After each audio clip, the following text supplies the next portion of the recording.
Hi, everybody. Welcome to BS of the Week, episode 9, season 34, week 3 of the Big Sky and Gridiron 3. I am the very jet-lagged Gridiron 3 inept coach of the 0-3 Berlin Fire, Patrick Driggett, and I'm joined by my friends.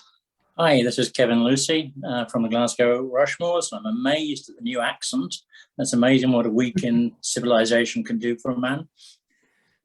And I'm Chad Hastings from CSU 66ers, and I don't have a British accent. Yeah. I don't think I picked up too much of an accent, but you're all safe across the pond now. I have left the country, so everyone's okay. This is BS of the Week, and we're mostly a weekly show, unless I decide to travel or some other weird thing happens. But we're back. Hello, we're excited. I wish I was more excited, but Rasmussen has destroyed all hope for me. Thank you so much for second season in a row, just kind of tanking. But at least this season, he's helping with draft picks. Actually, I'm not helped at all because I traded my first round pick so I'm not even battling. I'm giving someone else a better pick. This isn't fun for anybody. We're back. Week 3, a lot of really interesting games happened. Kev, how about Coach of the Week? Yeah, well, Coach of the Week. We're in a situation at the moment in the Big Sky where we've basically got 8 coaches who have a 100% record. They've won every single week. And a lot of them are pretty much your familiar names to a degree, which is interesting. We've got, so basically my Coach of the Week is one of these guys. And somebody that's gone slightly under the radar for a little while is Lee Dunstan. Lee with the Statesman has basically been knocking on the door for several years.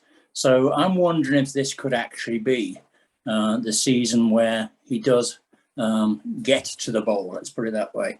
Last time he got to the bowl, I think it was season 27, but he's certainly been ticking away quite nicely. He predicted an 8-2 for himself.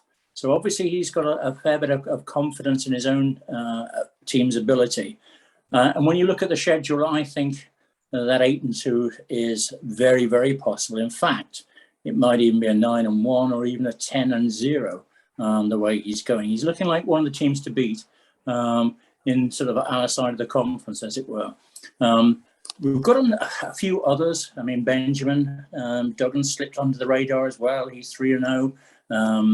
We've got the usual suspects, as in Conrad. Surprise, surprise. He's 3-0. Scott's doing very well. And we've also got Tom and James still ticking away 3-0 quite nicely. And we've also got Martin Benson. So again, these are all fairly familiar names. As the season unfolds, and Chris McDougall has probably been one of the surprises so far this season, but he doesn't look as if he's going to give that title up at all. So it'll be interesting to see how we go forward. But for this week, and for this week only, my Coach of the Week is Lee Dunstan. That's a great pick. And Lee hasn't been under the radar for me since he's my rival. But, I mean, he had a heck of a draft, remember? His draft was phenomenal. I think we pretty much all agreed that he probably had one of the best drafts of all the teams, in my opinion, anyway.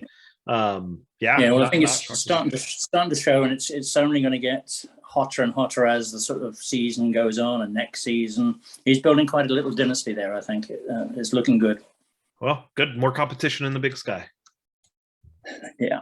So, Tad, what have we got for? Hey, that's a good name, Sir Tad. We can go with that one. Sir Tad. See that, Todd? You're not even a sir. I am. So there you go, Todd. Take that. Thanks, Kevin.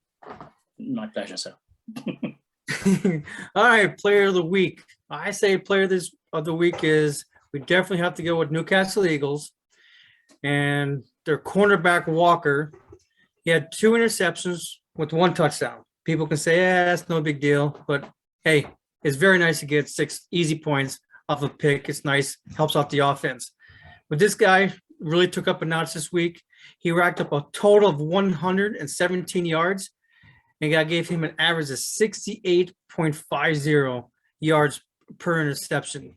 Now that is some great output, and I wish that was on my team right now, but unfortunately it's not. But hey, hats off to Mr. Walker there and the Eagles. Great stats there. That's better than some offensive starter statistics. So I'll take that yardage on a defender any day, right? Oh yeah, absolutely. I mean, that's just crazy. Now, if he can do that every week, yeah, that'd be nice for him. And okay, now we'll go over to Patrick for game of the week. Yeah, thanks. Yeah, let's continue the Eagles talk then. Unfortunately, on the losing side of this matchup, the game of the week is the Maroons versus the Eagles. Very close game, 18-17. There were 3 lead changes, which is pretty cool, fun to watch the back and forth. The Eagles even got an interception to try to extend their lead for a touchdown, 67-yard interception for touchdown by the aforementioned CB Walker. So that was pretty impressive. But it wasn't a clean game, right? This wasn't some masterful, 2 people doing these, checkmate chess-like moves. These were 2 teams that were gritty. There were a lot of interceptions. There were 4 sacks.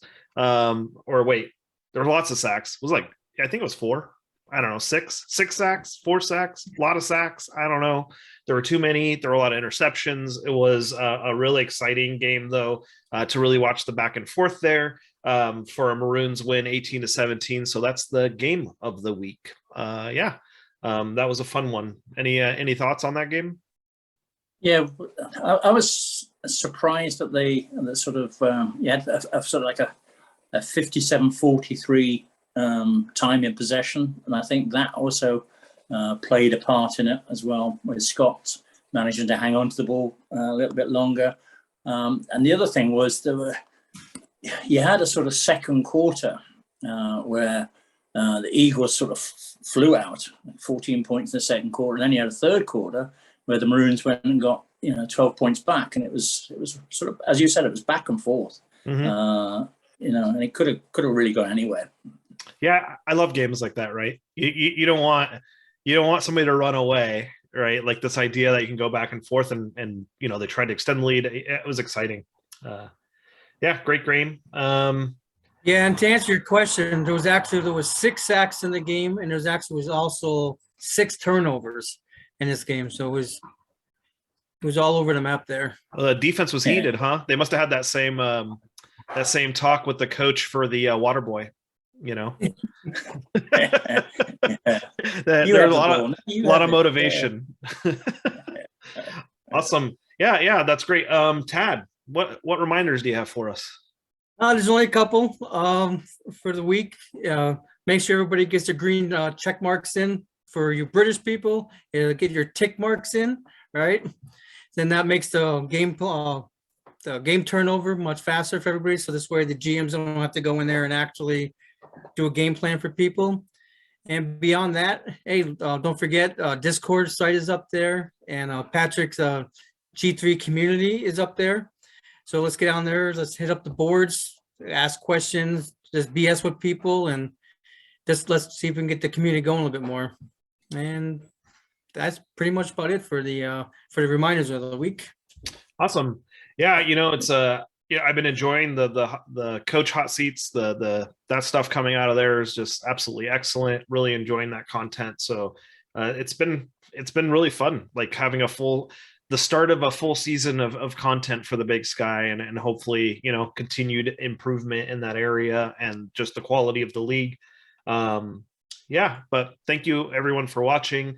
Next week is episode 10, which is a milestone just because we decided to number things a long time ago in society, and 10 seems important. So that's a big milestone for literally no other reason. It'll be week 4 games, which are just week 4 games, nothing happening, no playoff races yet. But we appreciate everyone watching, and thanks Kev, Tad, for joining me once again, and hopefully we'll continue to be weekly since I don't think we have any trips planned here anytime soon.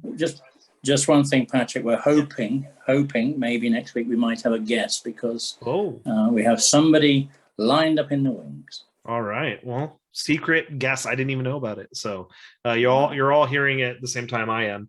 So I'm excited to see who our guest will be. But thank you again, and we'll talk to everyone soon.